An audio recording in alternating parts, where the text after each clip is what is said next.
Welcome into the latest edition of Extra Time. Shaka, Hislop with us here in these studios. Frank Leboeuf joins us as well. Shaka, as a goalkeeper, can you explain what happened with Alisson today and if you've had any moments like that before? Well, your career was defined by that. Well, not moments like that, because I wasn't passing the ball out to anybody. I was launching it. Listen, that's the difference between the game today and the game when we played, you know. Keepers weren't expected to be passing the ball out the back. Defenders didn't expect their goalkeepers to be giving them the ball in that kind of position. Listen, as I said during the show, you just put that down to human error by one of the best in the game today. You have to take that on the chin, I guess. I mean, that's how Klopp asks him to play. You get punished for it sometimes. Shaka, still on Alisson, do you buy Klopp's reasoning that Alisson's cold feet were the cause of his poor performance? Were you ever subjected to the problem in your playing days? Of cold feet? Yes. But no, not particularly. You played in Newcastle, Shaka, very cold. Newcastle's a lovely place to play your football, Daniel. Why are you being weird? I'm not being weird. I just don't know where you're going with this line of questioning. I just don't know. Cold feet, does it affect you playing? Literally cold feet? Literal cold feet? Yes, Alisson. I've never played. I don't recall playing and feeling my feet frozen. Right. Once you get into the game, that's not an issue. No. That's not an issue. What are the weird questions you have for me? That's it. I didn't make up these questions, did I? No, I'm just saying, sometimes you set your face up. Set my face up. You know, there's something going on. I'm trying to figure it out. It's just the way my face is made. If Kevin De Bruyne and Aguero, Frank, come back, who do you think will be dropped from the current starting 11 of Manchester City? Ooh, that's a tough question. Maybe, well, seeing that Foden is doing great right now, maybe Bernardo Silva could be out. Yeah. And the other, I don't know. That would be a rotation system. I would say, I don't know. It's very harsh to say a name, and the truth of today is not the truth of tomorrow. So hard to say. I don't see Rodri leaving. I don't see Gundogan leaving the park. We have to find somebody else in the middle, and maybe Mahrez. Mahrez didn't have a good game today, so if it's the game tomorrow, I would say Mahrez and Silva, maybe.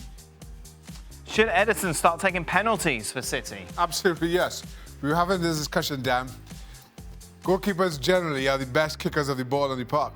So you used to take penalties at college? I did. I took a few penalties while I was at Howard University. Absolutely right, Dan. 100% conversion rate? 99.9%. So you took 999 penalties and missed one? No, you took 1,000 penalties and missed one. I missed one, yeah. Out of how many? Not quite as many as you Haven't you told me this story before? Haven't you only ever taken one penalty and it was in a shootout and you missed it? No, I took penalty in a shootout and I scored. Right. That's when Howard went to the NCAA final, 1988. Did you win the final? No, we lost to Indiana, in Indiana. Right. I'm sure we've had this discussion. Dr. Joe Matchnick was the referee. We've had this discussion. Dr. Joe. Gave a penalty to Indiana. I'm still looking for Dr. Joe. What were we talking about? Oh, my penalties. Yeah, penalties, right. And I took a couple others, and then I missed one playing in Alabama or something. So your conversion rate was 75%. Roughly thereabouts. Frank, Gundogan has taken big penalties in the past. Why did he look so weird over this one? I didn't like the way he was standing before the penalty and the short run that he makes. You know, maybe, I don't know, and I think there is a right spot is on the floor. I think it's very awkward to try to find the top corner, and don't forget that the hands of the goalkeepers are around there, you know. So to go on the floor for the goalkeeper is harder, and Shaka can confirm that. So a strong shot on the floor. It's almost like half a yard close to the post. It's almost impossible for the goalkeeper to catch it. So I don't know why some players, and Gundogan today, try to make it more difficult than it really is. and at least you have to shoot on target. You have to. I never missed a penalty because I shot outside the target. I missed 3 or 4 penalties out of 50 because goalkeeper made a good save. But not because I missed it. It's because they made a good save. I have nothing to regret, and I never missed the target. The thing is, generally, and you hear good penalty takers tell you this, if you hit the top half of the goal, almost anywhere, other than straight at the keeper, you have a chance of scoring. But, as Frank would tell you, it's so much easier to overcook that if you are going high than if you just go low. If, you know, it's as a good taker, it's harder to mess up. As Frank's saying, you have to miss the target. And now for me, and despite all these crazy run-ups and different angles that people come at and the hop, skip, and a jump that you see now, for me, the most efficient and the most difficult penalty takers to read are the ones who just run up to the ball naturally. Right. And the good ones are able to change which side they're going to. They look at the goalkeeper. If you move early, they just put it the other side. If you don't, they're so good at it that it's in the back of it. Even if you choose the right side, it's in. And that's the balancing act for a keeper, how early you go. But I've never been convinced, or certainly over the longer period, about, you know, these weird run-ups at different angles and a one step that you used to see a few years ago. And as you see with Jorginho and Bruno Fernandes, despite their own records, this hop, skip, and a jump, I'm not. There are better ways to take a penalty. Have you ever seen an own goal? Dan, I'm sorry. Don't Dan, I'm apologise, sorry. I have a Frank. question for Shaka. What are you apologising for? Sorry, because... No, it's because Shaka said he missed a penalty once. I want to know if the goalkeeper caught the ball and there was a counter-attack, and if he had to sprint back. Because I know he was very fast. But was he fast enough to get the ball back? I was noted for my speed over the ground, as you know, Dan. But no, I missed the target. Now, that's the thing. When I was a goalkeeper, I had to go... My miss was, it had to be wide. It had to be out of play. Otherwise, the counter-attack is on. So how bad were the rest of the team at kicking the ball if you had to come up? What are you trying to say? What are you trying to say? I was just very good at it. That's very mean. That's very mean, I know, Dan. but it's Shaka, Frank. You know. I was very good at taking passes. We've already established you missed 1 in 4. I would have scored the next 996. I was confident I was going to score the next 996, that's all. Have you ever seen an own goal as funny as the Rudgier one, Shaka, during your playing Absolutely! career? There's been tons better than that. Yeah. There's been tons. Frank, were you at Chelsea? I remember Frank Sinclair, a good friend of mine, Frank Sinclair, scored what might have been direct from a kickoff. And ball just comes back, and he doesn't look to see where the goalie is, just kicks it back, it's in the net. Wow. I mean, that Rudgier one is blah. That is a good one. That is good. Frank? I never seen, when I was playing, and I don't understand Rudgier. You know the basics of giving a ball to the goalkeeper, and Shaka will confirm, you always put the ball back outside of the net, because in case something like that happens, at least the ball goes to the corner. That's what you have to know as a young player when you start playing at 10 years old. Rudgier made a huge mistake. And the other thing too is, you don't pass the ball straight. The keepers want the ball at an angle, so you can come around and kick it. If the ball is just running straight at you, all you can do is kick the ball straight. I mean, it's so basic in this era. From The offside claim was good. That was good. He started calling. That's the only thing he didn't do. Call for VAR. Dan, tell me, Dan, we didn't talk about the penalty for Werner because I don't know what the rules and the law says about that, because Werner lost the ball. There's no way that he can catch the ball. Now there is a foul from the goalkeeper. But in case you lose the ball and you don't get the ball back, is it a penalty? Yeah, of course. It's still a foul, isn't it? You don't have to have the ball. You don't have to have control of the ball. If you get fouled, you're fouled. Yeah, but is it?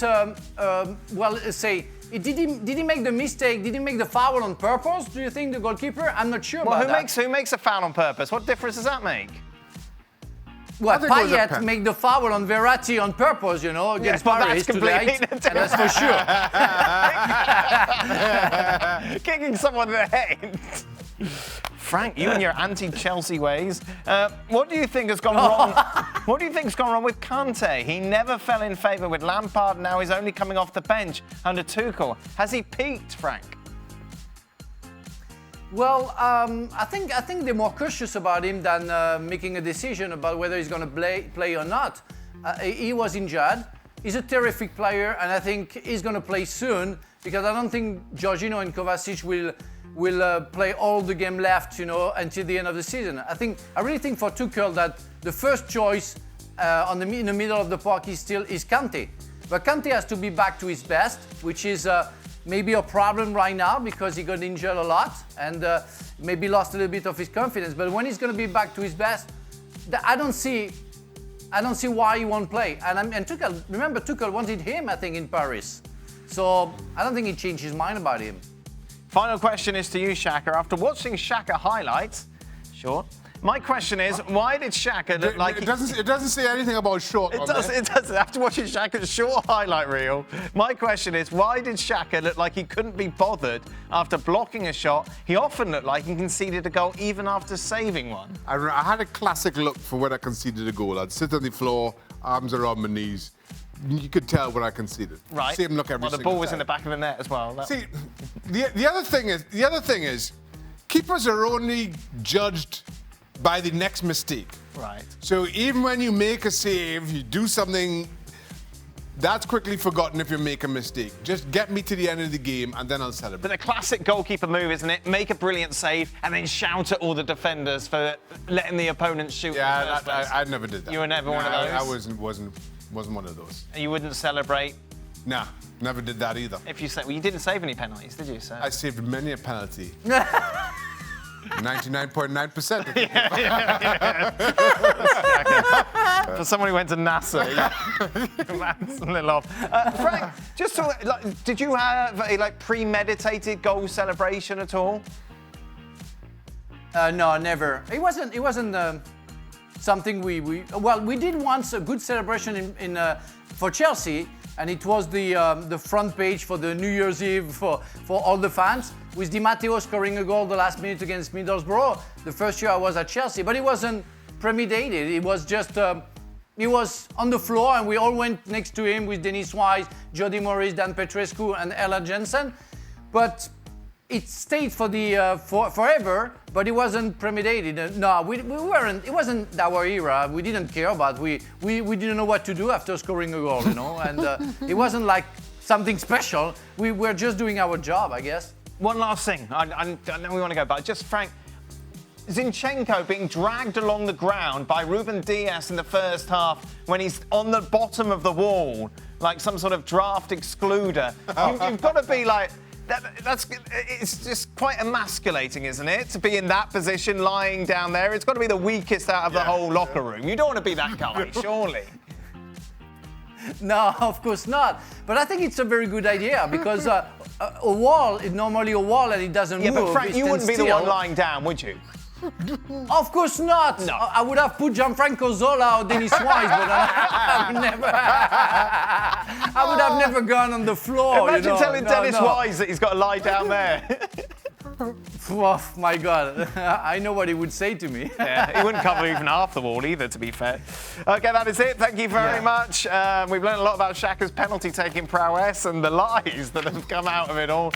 We will be back tomorrow. What's happening tomorrow, Shaka? Are you here? No, I'm not. I'm off. Oh, yeah, that's exciting. We will be back then tomorrow to reflect more, I suppose, on what happened this weekend across the board. Well, thank you very much for watching ESPN on YouTube. For more sports highlights and analysis, be sure to download the ESPN app. And for live streaming, premium content, and let's not forget as well, ESPN FC 7 days a week. Subscribe to ESPN+.